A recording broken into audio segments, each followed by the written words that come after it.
The best way to store these guys is in a bowl, vine side down, out of direct sunlight, unless you're wanting to ripen them. And in that case, you store them vine side up, in direct sunlight. Don't ever put them in the fridge because it ruins the taste and the texture.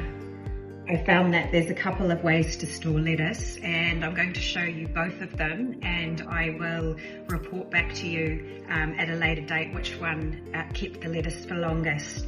So the first way is in a container like this one that I got from Kmart for $15.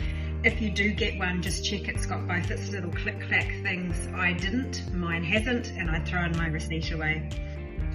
Grab a paper towel and place that over top of the lettuce because it will absorb any excess moisture and stop it from going slimy. Pop it in the fridge and you're good to go. For the second method, just simply roll it in a paper towel or a tea towel and pop it in the fridge. I'll report back about which method keeps the lettuce fresh for longest.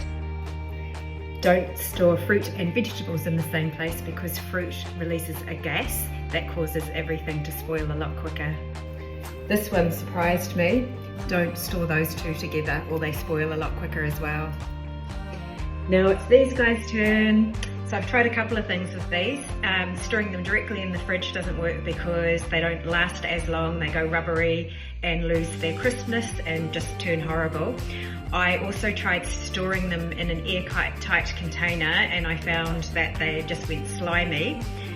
So again, thank you Kmart, I found this little container and they store beautifully in this with a handy towel to absorb the moisture.